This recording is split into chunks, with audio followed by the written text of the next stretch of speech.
Hey all, today we're looking at this Wheelybird 2.0 by Champion. Got some clays loaded up, let's get into it.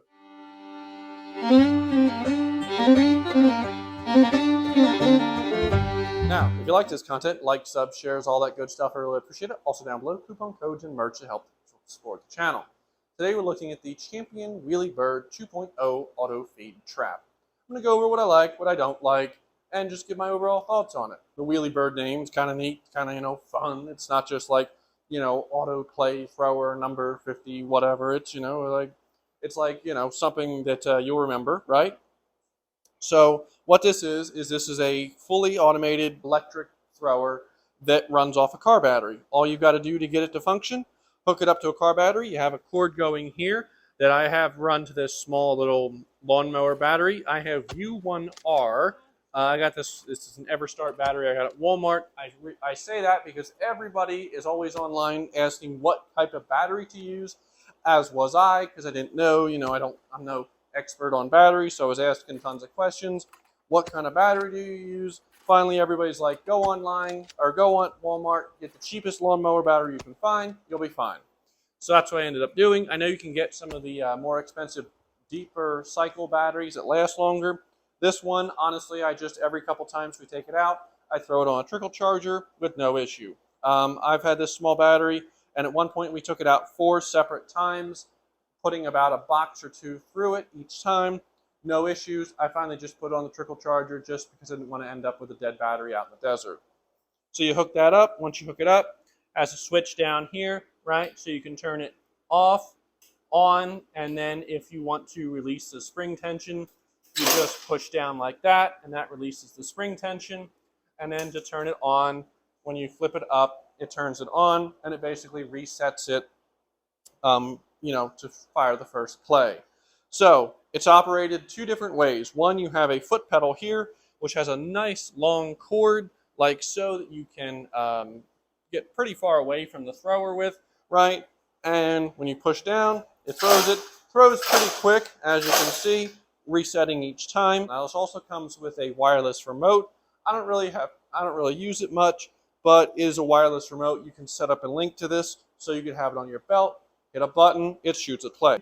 Has a 50 clay chute here. The chute is probably the only thing that I gotta say a little bit disappointed with. So it comes off, right? So I'm gonna pull it off like so, right?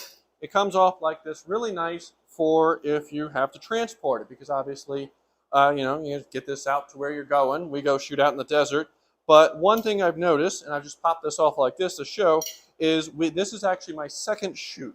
The first one, all 4 of these rods, however they're connected, was bad on all 4 of them, and it was quite annoying because you'd be trying to fiddle it on and then they'd be falling off.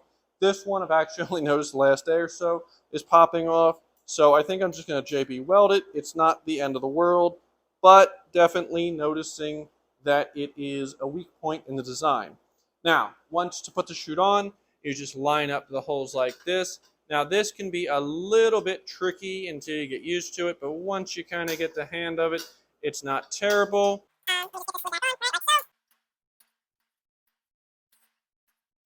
Now it's a lot easier when you can edit out the last 20 seconds of you fiddling to get it on, but it's back on. So once you get that on, you can load the clays, turn it on, you're all good.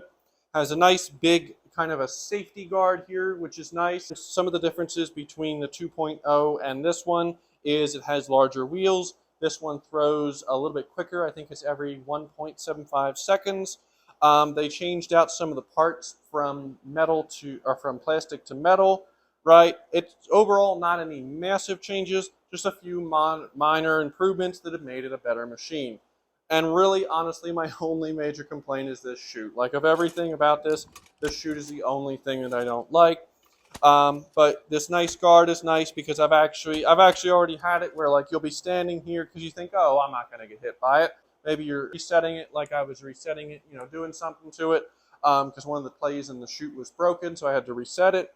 To reset it, I had to let it swing back around, and you kind of feel the swoosh of it go around, realizing that it's a good thing the guard is there. It is height adjustable. Now, they do make a full-on wobbler for it. I think it's the same cost as the Bird, and it uses more battery. But you can height adjust this just by loosening these, adjusting it by height, and then tightening it down. One of the big things I like about this is the wheels. You wouldn't think you like it until you actually have it. The nice thing about this is I can pick this up, I can wheel this out to the car, load it into the car, and then put it in the car. And then when I get there, I can pull it out and set it down, and I can wheel it into place without having to lug it over to where I'm shooting. That's really convenient for me. I really like it. In fact, I've even seen people do modifications where they put bigger, chunkier tires on these. I honestly might do that because I think it might help it even more. Again, these are bigger, better tires than the original, which is a nice upgrade. Overall, no major complaints with this thrower. Again, the shoot being a little finicky, a little bit disappointing. It shoots pretty far. It does have a knob here in the back that you can tighten that will increase the oomph of which it throws the clays. I've had really very few issues with it jamming. The only time I've noticed it jammed is if you have a broken clay in the chute, which isn't really the machine's fault. So honestly, taking out the broken clays, it's never jammed. So overall, this machine has worked really well. I like here they have a little hole for a spike that they send you that you can pound into the sand or the dirt to help it from moving, because when you see it's firing, it's a very violent thing that kind of bounces around a little bit. I don't use that much just because being in the Arizona desert, if you've ever been in the Arizona desert, pounding a stake in, you're pretty much going into reinforced concrete. So I've not really used it, but it has, I can see how it would definitely help if you really want this thing to stay in place. So overall, no major complaints. It's a lot of fun. Both my wife and I shoot plays with this thing. It's nice because the pedal is far enough back where you can have kind of a base camp set up. Maybe, you're sitting in the shade or whatever, and that person can be sitting back there with the pedal or the wireless controller. It has a wireless controller that you can connect to this and then have it kind of on your belt. So if you wanted to be a single man operation and not have to reach for a foot pedal, you could do that. I really don't use it that much, but it's a nice feature. But you can have someone sitting back away from the action, hitting the button, sending the plays off, and all you've got to do is have fun. But overall, that's my quick thoughts on this. It's a really fun machine and a lot of fun to go out and shoot plays with. Let me know down below, what do you use to shoot plays with?